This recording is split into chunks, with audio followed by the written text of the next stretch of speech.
Tep. I'm Dr. Gloria Latimore Peace, host and producer of OmniU Presents the H3o Art of Life Show. And once again, I have my esteemed colleague, Professor Hunter Havlin Adams III, who is here to discuss our topic, which I have titled The Greatest Frame Up.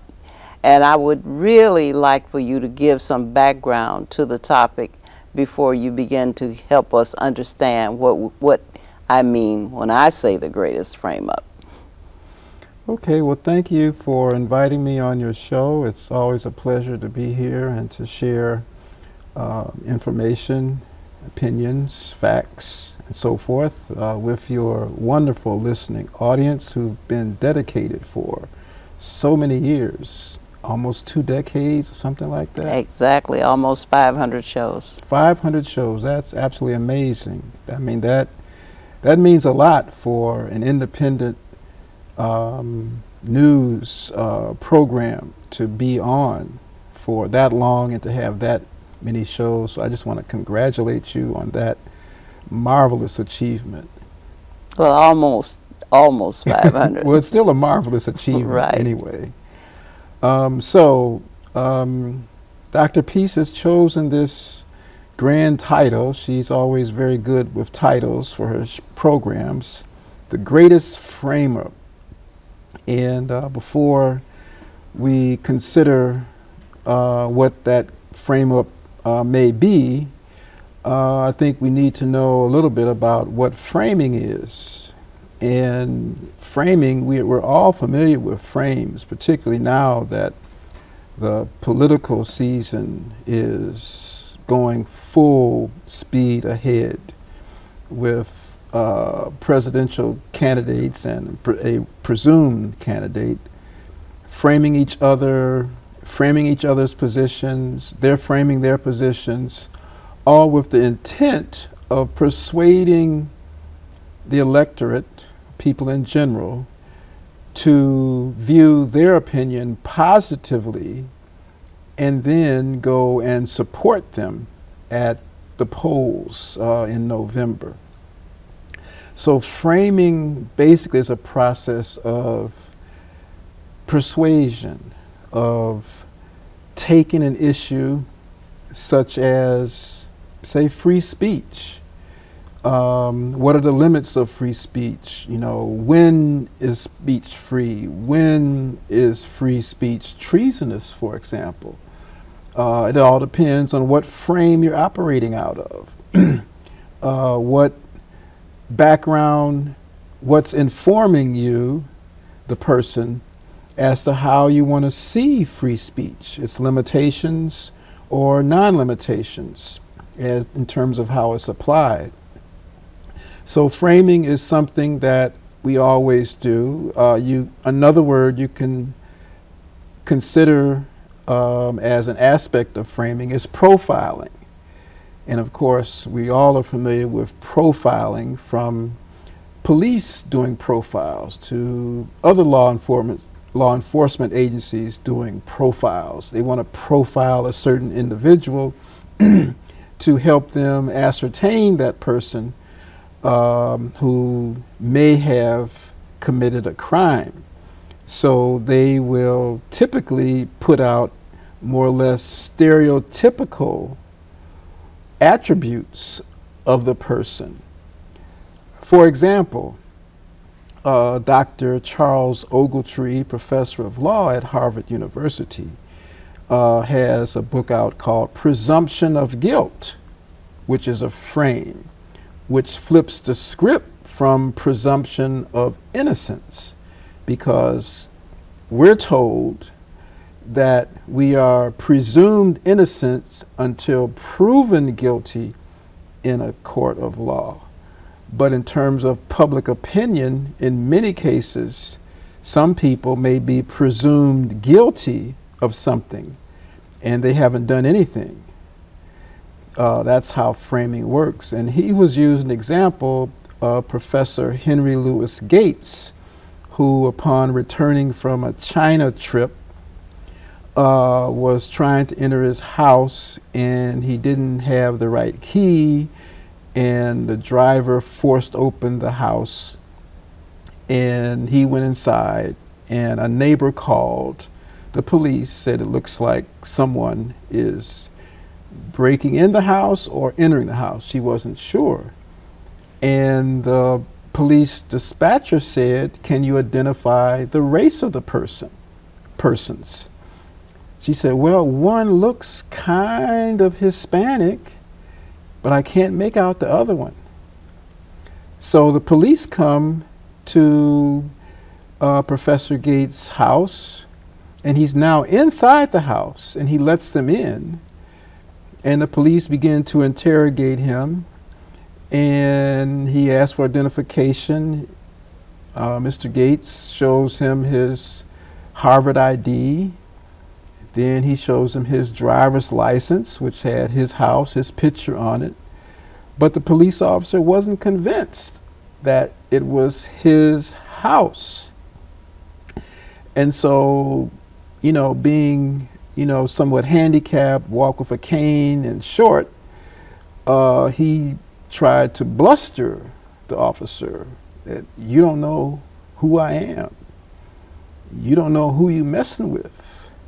I want your badge and your name." And so the police officer told him, "Thank you," and walked outside the house and said, "If you want my badge and name, you can come outside and I'll be happy to write it down for you." So Mr. Gates goes outside, and once he gets outside his door, then the police officer arrests him. What's interesting, when he filled out his police report, the police report, this is all documented, and it's in Professor Overtree's book, that 2 black men with backpacks broke into the house, which he said according to a witness, but that's not what the witness said. So in this case, this officer intentionally lied on his police report. He framed Mr. Gates with the criminal frame that many black men unfortunately are victims of.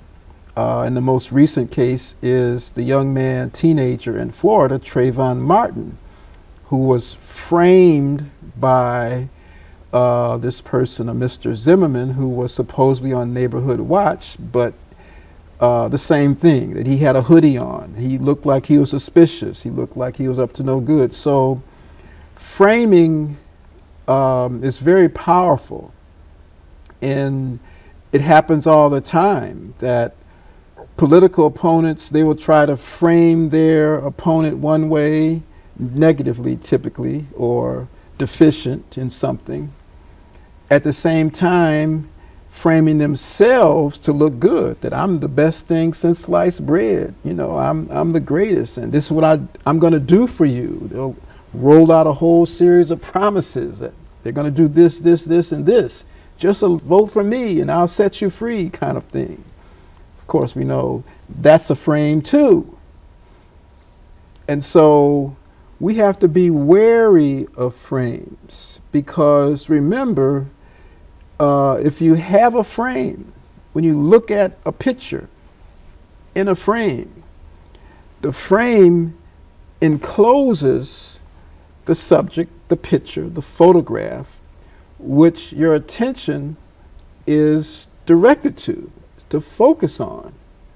But at the same time, if you were the photographer who took the picture, you know that there was a whole lot outside the picture which isn't included. And so frames can exclude a lot because they limit what is included, which you can focus your attention on. So frames can be very contextual. It all depends on who made the frame, because whoever made the frame, whoever has the meaning, as a Republican strategist, Frank Luntz, in his book Words That Matter, and I agree with his politics, but I do agree with how he uses words to frame issues that sway opinion towards the right or towards the conservative side. He's very good at that. And so when people use the frames, use the language, use the means of communication of their opponents, then they can become victims to that frame. And so frames can be rhetorical in terms of language, that you're using language to emphasize one thing and de-emphasize something else, or to highlight one thing and to occlude, hide something else. And that becomes something really significant that political scientists, neuroscientists, they're trying to figure out, well, how does this framing work? Because sometimes there's a framing bias that the frame can bias opinion one way or another, depending upon who makes the frame. They can shift your thoughts, your emotions even, because framing also affects one's emotions, right? The frame can elicit happiness or it can elicit anger, right? That's something that a frame can do. That's why political commercials, particularly the negative ones, you know, they have the lighting is dark, it's shadowy, because you want to frame the opponent as somebody sinister. You can't trust him because look at him, he operates in the dark, or she, right? Or, you know, they will have the voices muted. They have evocative images, you know, of destruction, perhaps, the apocalypse, or something that portends the end of the world, right? You know, that's what they do. That's how it works. James Carville, you know, is a master at that. Presidents hire him and his team to go and help them frame election issues in other countries because he's good at that. A Democratic strategist, James Carville. He has a movie out, what is it? Brand something, it may come to me. But it's about how he tried to frame the president who was running in Bolivia, right? The former president who lost, but he was trying to come back. And that didn't work because the people of Bolivia wanted Morales because he was like the common person. And so he was able to, by having boots on the ground, communicate the message that I'm a common person. You want me, not someone who's going to be beholden to these corporate interests. So even though you may think you have a good frame, sometimes it may not work. So, you know, you have the framing bias, which I talked about, how it can shift opinion one way or another. You have the context that frames can be in. You have attributions, emotional and cognitive attributions that a frame can have, that it can prime your subconscious for only seeing certain things about a person or an issue and exclude the rest. It's priming, it's done in advertising all the time.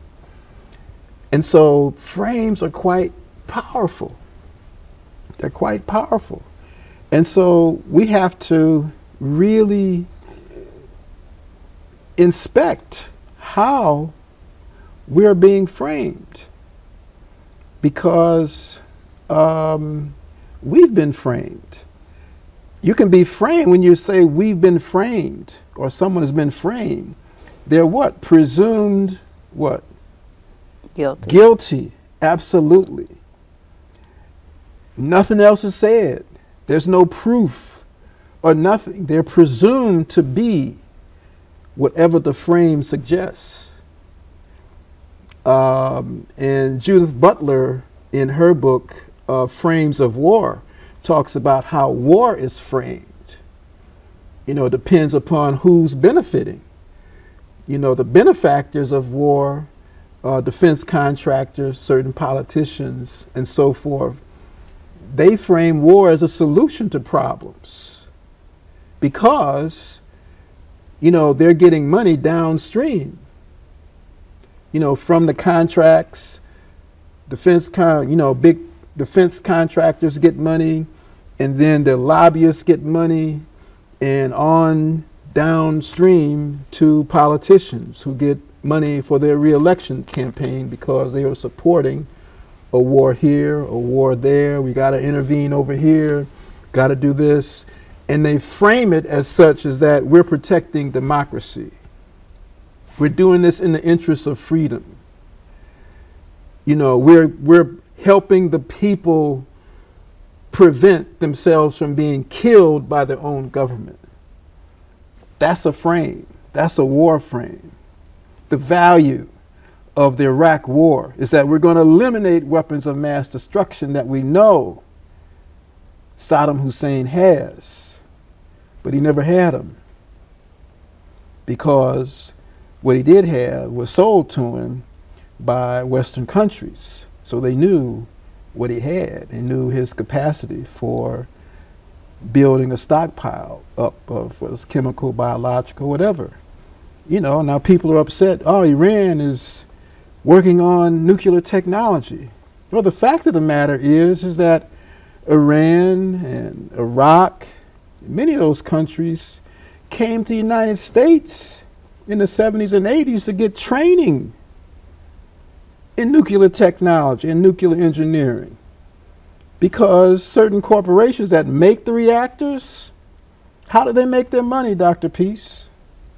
Well, they sell their wares. They sell their reactors. They sell their wares. They saw these countries as a market.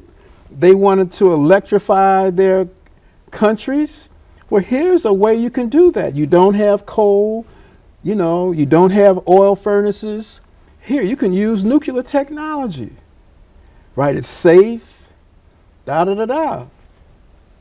And so they went to those countries, including South Africa, by the way.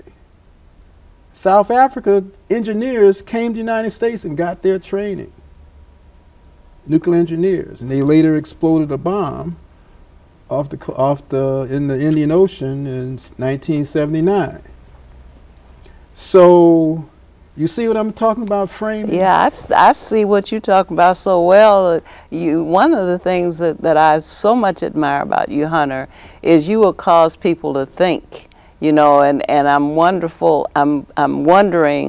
how I have learned to have these channels open, because I'm following your train of thought, I'm following what you're saying, but at the same time I'm posing questions. I'm thinking of one example after another, because I'm just falling right in line with you. And when you said Trayvon Martin, I thought about the frame of Stand Your Ground. Right. Because already they prepared a defense that is almost irreproachable.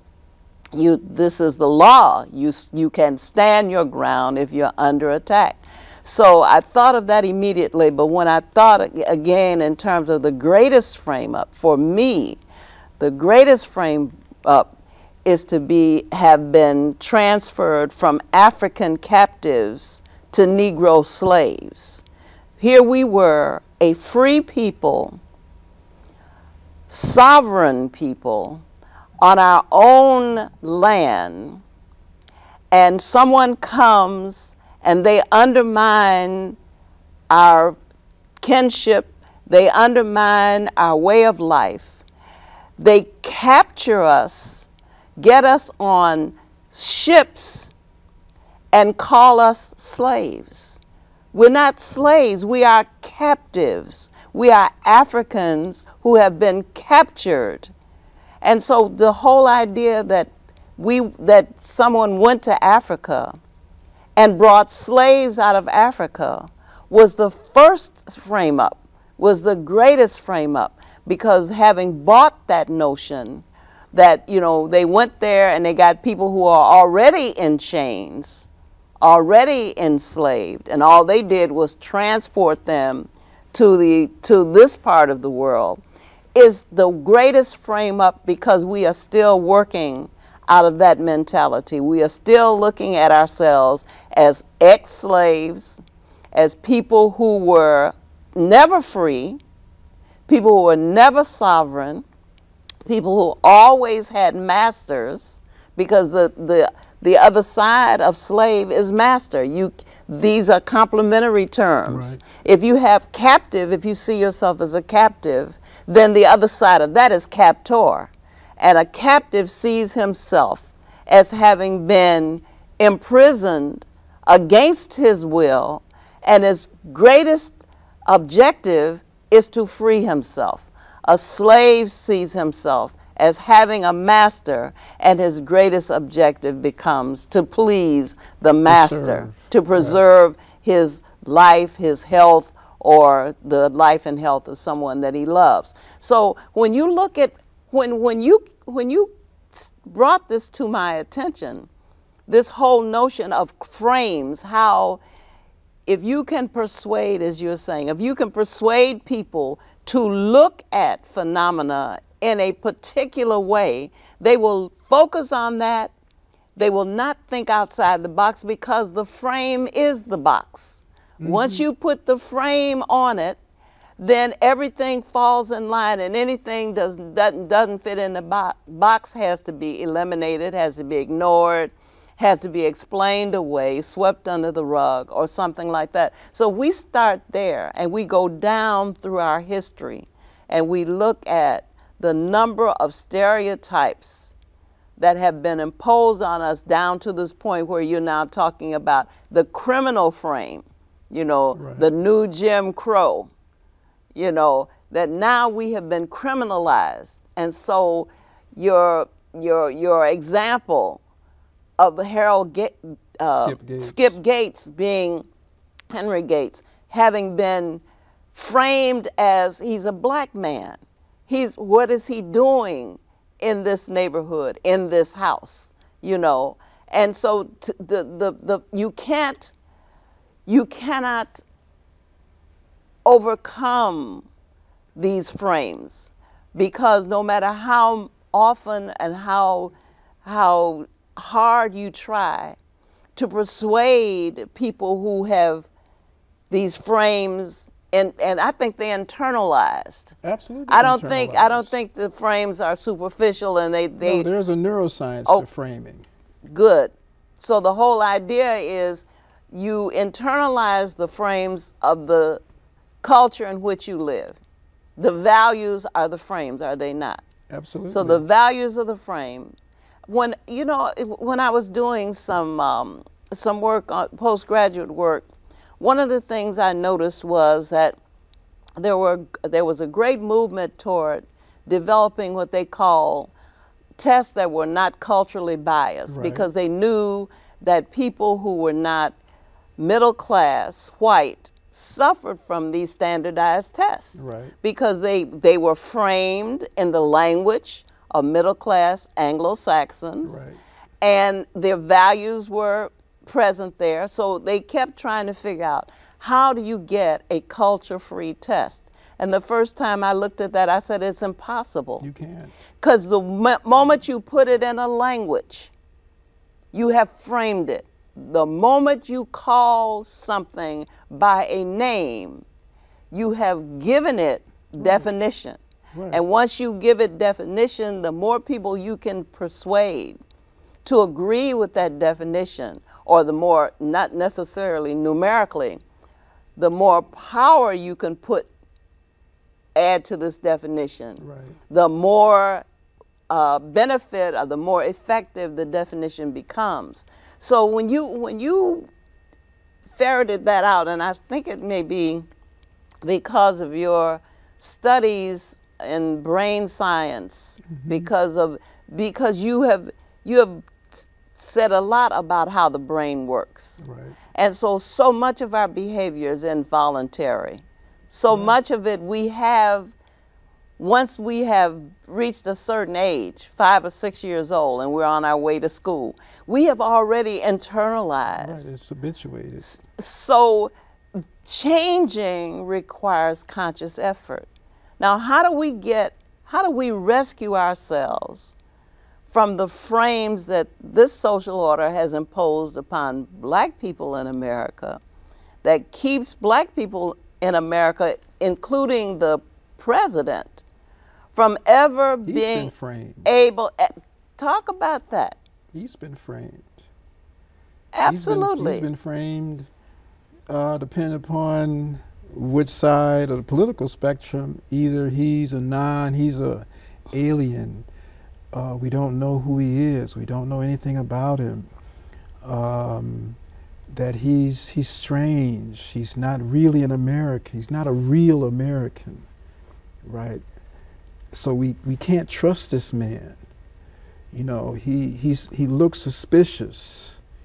You know, and on and on and on. Or he's a Muslim. Or then you get into the religious aspect. He's right. a Muslim. Oh no, he's not a Muslim. He's a radical Christian because he sat up at that church over there on 95th Street and heard the fire and brimstone every Sunday. Or he's a socialist. Or he's a socialist. You know, he wants to introduce Marxism into the United States, to have a socialist economy. You know, so all those are frames as to how yes. he's been framed by people who want to persuade people, which brings to mind, I think, one of the best articles during the 2008 campaign by a political psychologist by the name of Drew Weston. And he talks about 4 stories. The first story is the story you tell yourself about yourself to yourself. And of course, you could mean you as an individual, you as a particular ethnic group, you as a political party, you know, you as a particular company. Then the second story is a story you tell yourself about your competitor or your adversary or your opponent, oppressor, whoever that may be, to yourself. So you got a story, you frame your story about yourself, then you frame your story about your adversary, that you've concocted a story about your adversary, your opponent, your competitor, your oppressor. Then your adversary, quote, has a story that they tell themselves about themselves, to themselves. And then lastly, your adversary has a story that they tell, or he or she tells themselves about you to themselves. So they have the opposite. And the point that Mr. Weston was trying to make was that the Obama campaign in 2008 had to do a better job of controlling all 4 stories. Because whoever can control all 4 stories, then they control the dynamics of the narrative, which has enormous potential of swaying independent folks, you know, not the diehards on either side, but reaching those independent people, which you really need to win national elections. Mm-hmm. The margin. Right, the margins. Because 1 or 2%, depending upon, you know, if it's a swing state, that can be very, very significant. So opponents try to either do voter suppression, you know, discourage people from going to the polls, you know, voter elimination, you know, where you're not qualified to vote because of A, B, C, or D, you know, because they want to, or create a lot of negative media, you know, for specific interest groups, you know, so, you know, they'll work on the president, for example, in the black community, say, oh, well, he's pro-gay because he came out for gay marriage after long reflections, or he hasn't really done anything for black people, so I'm not going to vote for him. Well, folks tried that strategy, right, and didn't support, was it Dukakis against Reagan? and remember those years with Ronald Reagan as president and what happened to our community.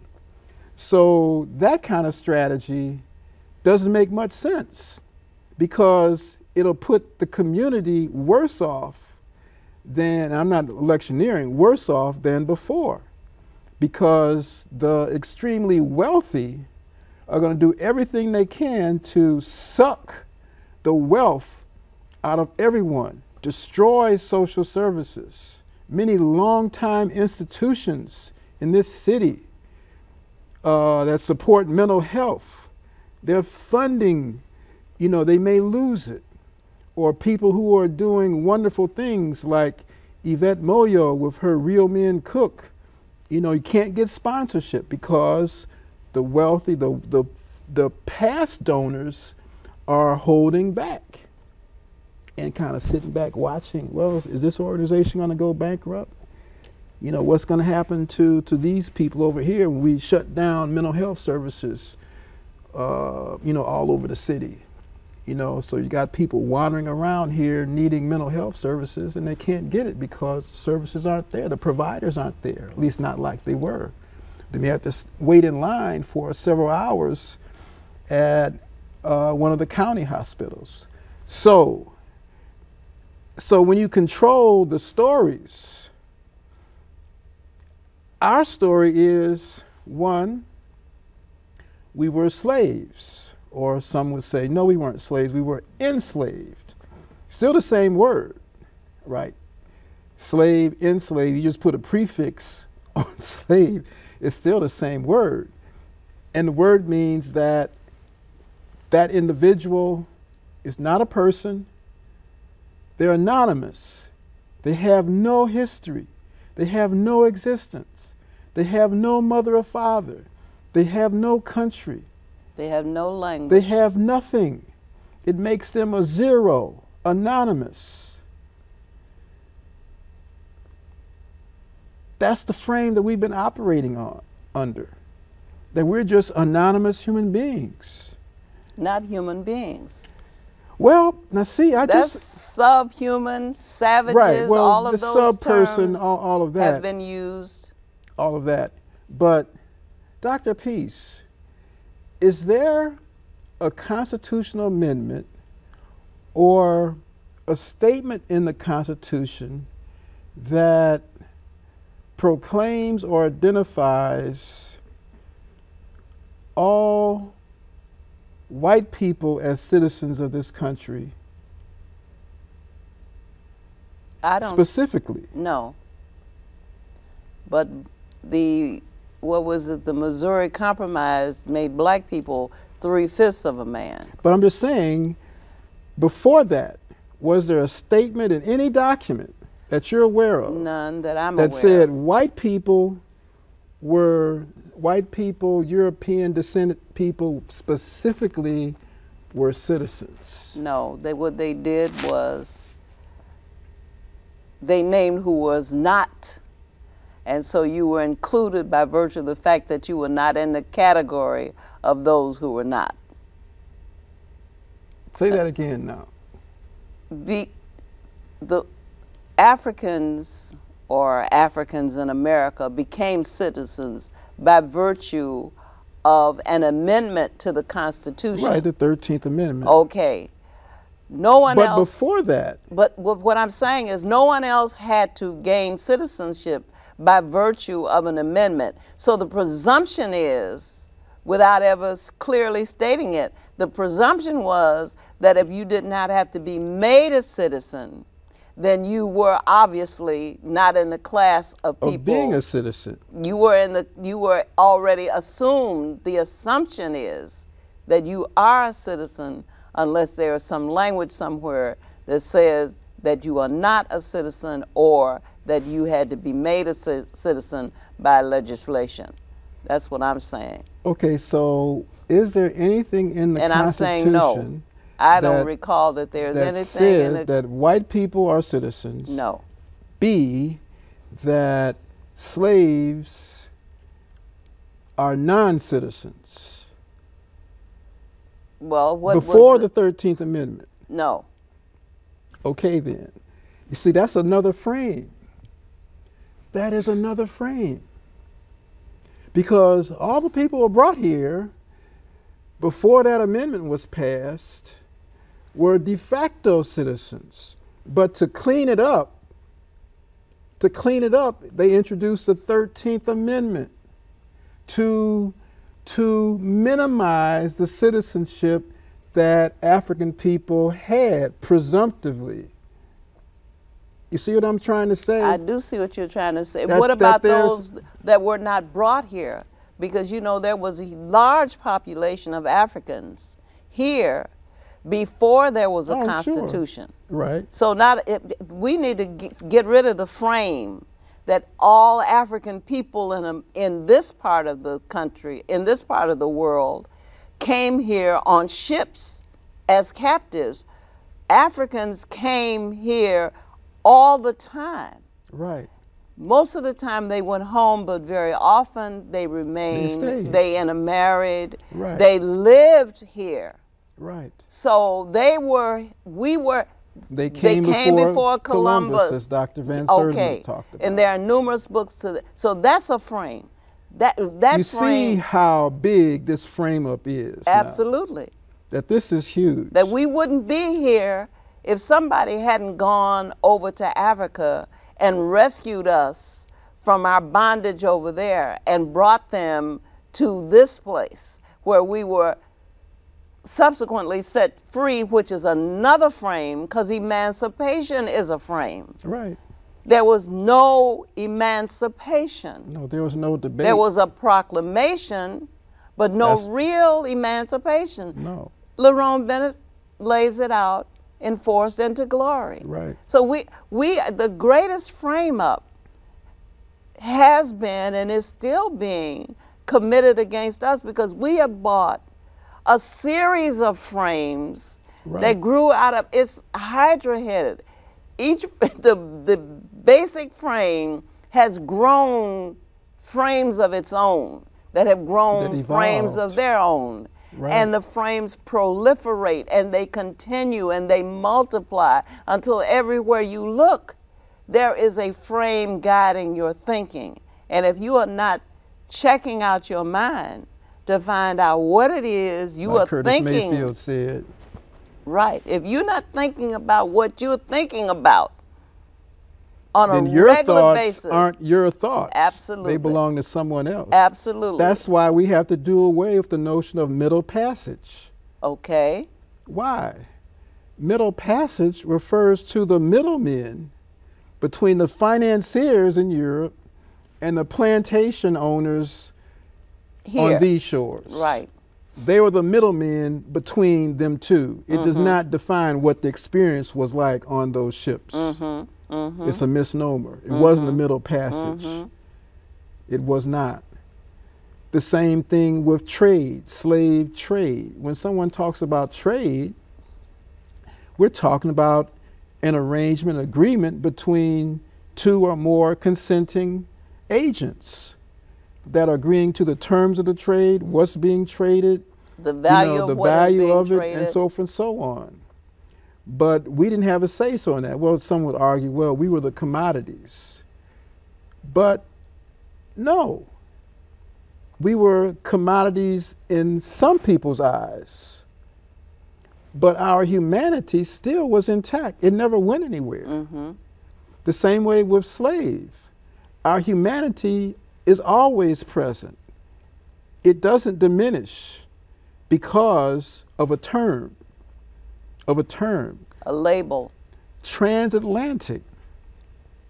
We've been hoodwinked again because if you go to Cape Town, South Africa, you'll find something called the Slave Lodge Museum. Slave Lodge Museum, Dr. Peace? Hunter, what are you talking about? The Slave Lodge Museum. Actually, it was the slave dungeon, and it was constructed by indigenous local Africans, Indians, and even Indonesians. Because just because the ships didn't stop at Cape Town, they went along up the eastern coast right? Madagascar, back and forth, Seychelles Islands. And they kept going around because the currents would just take you around India and into Indonesia and back again. So the ships took Africans all the way to Indonesia and brought many of them back to develop Cape Town, South Africa. And the museum is a testament to that. But few of us know that history. So this wasn't transatlantic, it was transoceanic, encompassing at least 2 oceans, perhaps Atlantic, Indian, and the Pacific. So we have to widen our view of what this experience was, because it's been framed.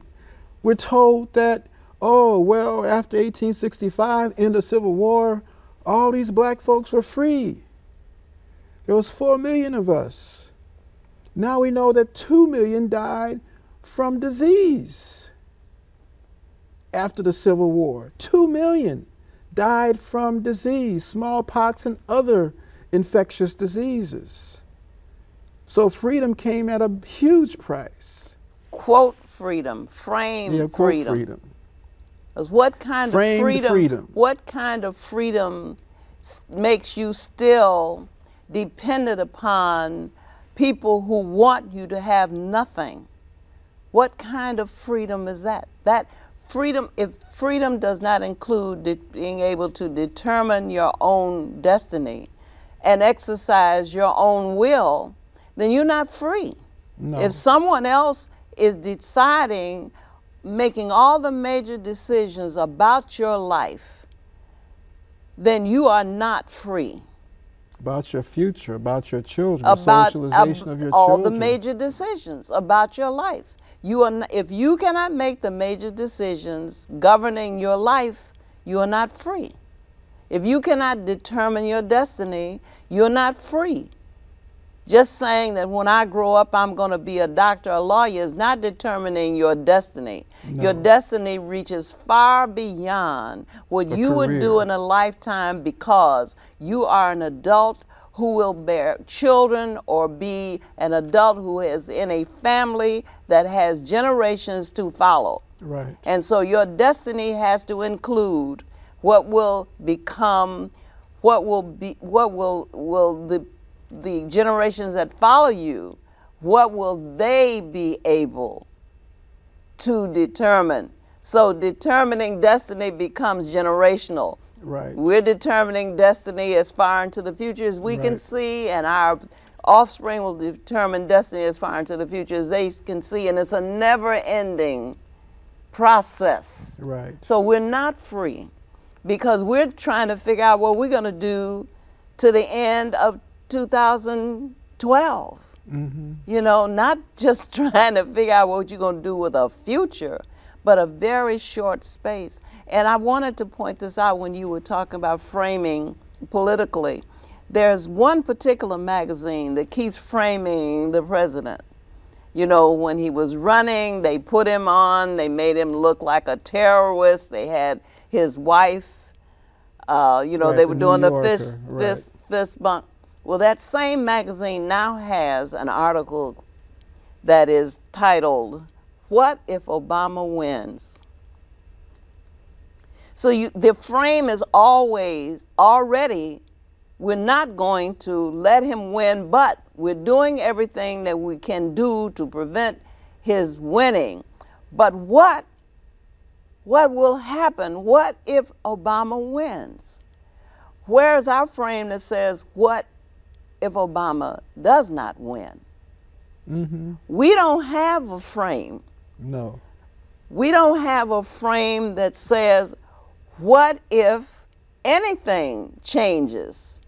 Right. You know, people are sitting in Springfield writing laws. People are sitting in Washington writing laws. People are taking, you know, positions on this and on that. And we are not, we are in the, whatever frame the media is putting out for the most part. If the media is giving us a frame, a way to look at this, Obama has done nothing for black people. Well, I beg to differ. I've read some things that Obama has done that are not widely known. and probably a good idea. Because if it was found that he was doing black people any good, then the frames would become even more severe. Is that, you know, you have to look at how appointments were held up, how proposals never got anywhere because of an obstructionist Congress. And that is a real reality. And I think that because he was elected, it gave people who have been marginal to the real political process of seeing how the real deal happens, goes down. You know, last year I was on the Hill for a conference on minority mental health, and I was trying to find a room, and it was in the midst of the inauguration? Not the budget debate, the extension of the debt ceiling debate. Okay. And I was running around in the office building trying to find the room where this meeting was going to be at. And everywhere I went, I looked in, I saw men with briefcases or women with briefcases in there talking to the aides. I said, this looks interesting. Everywhere I went, every office I went to, it's the same thing. Everybody was in there early in the morning trying to do some kind of deal.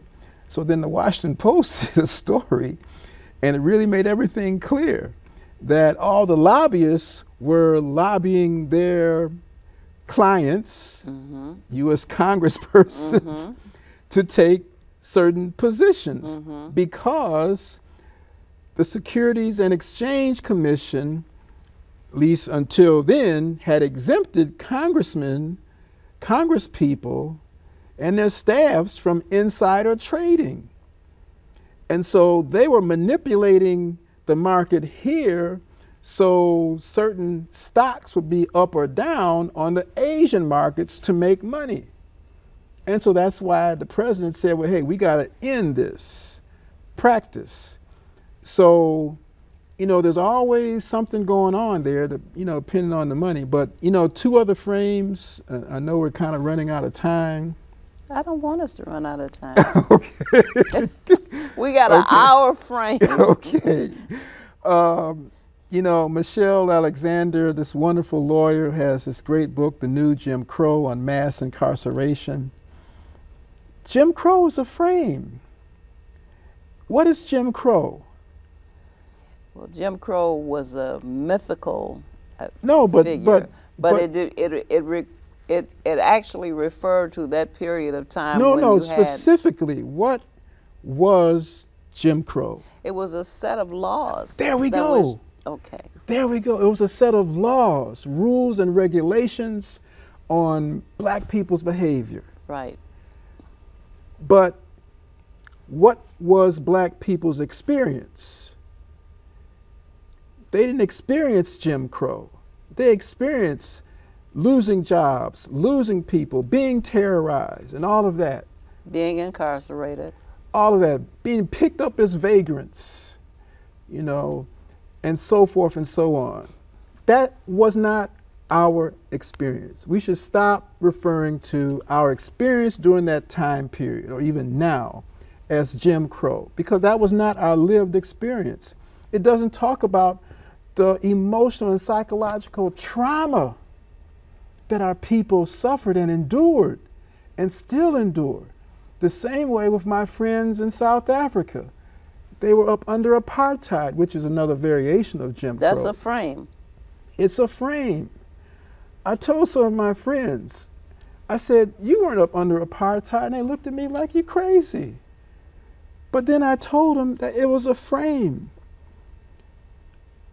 100 or so rules and regulations of your behavior by someone else, by the Afrikaners, who said that apartheid was a good neighborly policy in their eyes. So in their eyes, it was being a good neighbor to keep control blacks in their your place. Behavior. But that was not your lived experience. You can't call your lived experience apartheid, because it doesn't capture what your lived experience was and how you struggled against those rules and regulations. So you need to dispense calling your lived experience apartheid. You can call apartheid the frame that the Afrikaners made to manage your behavior, but that's not your experience. And so, you know, we have to really think through and value. You know, people talk, well, a black life's not worth the same as a white life. Well, it is worth the same. It depends on what frame you're using. If you're using the frame that someone else has set up for you based on circumstances that your life isn't as valuable as someone else's life, well then yes, that's correct. But you determine the value of your life. You do. Your existence determines the value of your life. And your life is as valuable as anyone else's on the planet, no matter how much money they may have, no matter how many planes or cars or homes they may have. Because at the end of the day, you came into existence, and then what happens? We go out of existence. That's how it is, that we have this short moment of this human spiritual experience. That's the value right there, is what you do with that moment to grow within your larger, to expand your larger spiritual self. That's what's important, ultimately, because the outcome is going to be the same for everyone, no matter how much money they make or have or stolen. It doesn't matter. And so that's the frame that we operate out of, that our life has intrinsic value. And meaning. And meaning. I told some of my South African friends, some students, because they are, you know, upset with how the government is. They think the current government is corrupt and has isolated them. It's not really working to solve the youth unemployment problem of 70% of youth 15 to 35. And so, you know, I talk with them about framing as we're having this conversation too. But as I ended with, I said, I want everyone to stand up. And so they, you know, kind of wary, you know, what is he talking about? What is he going to do? And so they all stood up. And I said, I want you to repeat after me. So you can imagine what some of them may have looked like. And so I said, I want you to say this. I am a worthwhile, worthy, and wonderful human being. And say it 3 times with conviction. And after the 3rd time, the whole room's energy just shifted. Everyone had a smile on their face. Everyone was hugging one another. I didn't ask them to do that. But it allowed them to affirm their intrinsic worth and their intrinsic humanity and their possibility at the same time. Just something as simple as that. That was a frame, because it occluded all their differences from different regions of the country, you know, different ethnic groups and all of that, different strands of political persuasions from the left or center, not right, but they were all one at that moment because they recognized and affirmed each other's humanity.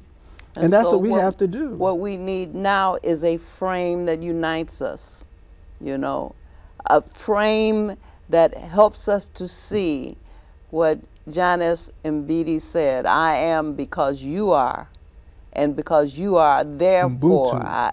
Right. Mbidi. I'm talking about Ubuntu. John. No, I'm talking about African philosophy right. and I'm religion. just saying, in the Zulu word, that's the name of the philosophy. Right. Okay, and I thought you were correcting the pronunciation of his name. No. Okay, so I am because you are, and because you are, therefore I am. Absolutely. That we begin to see each other as one. and minimize the frames that create That differences. separate us. Yeah, that create differences for us to mull over.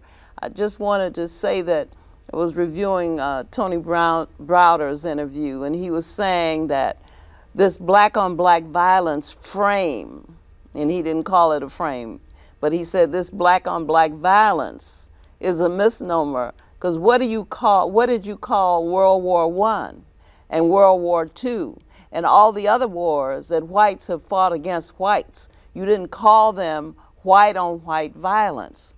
So we've got a frame that we see each other as adversaries, that we see each other as doing harm to each other deliberately, and that frame has got to be removed so that we can see what is really going on in our communities that creates so much in the way of death and destruction and criminal conduct.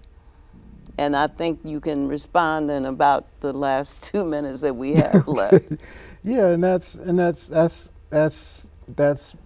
good, because Mr. Gardner, formerly of Soft Sheen, you know, some years ago he had his black on black love campaign. That was his frame, black on black love. Right, to counter the black on black crime. And both are problematic in the sense that the black on black crime, that's not our frame. Someone else came up with that term. Says that there's something wrong with you, that you are naturally violent, you are naturally criminal, and on and on and on. All that's embedded in that frame. But then black on black love is trying to counter that, and to counter self-hatred. But that is a slogan. Right. It's a slogan. And so people don't pay attention to that. Right. Because they understand that that's just a slogan. It needs to become It has to be something lived and internalized. And it's something lived. And the only way that can happen is you have to have a movement of seeing, understanding that we've been framed, we've been hoodwinked, bamboozled, led astray, as Malcolm X has said. And so we can do this. We can decide, today it ends. I'm not a slave, my ancestors weren't a slave, I am a human being, and I don't have to wear a sign either. Hotep. Hotep, thank you.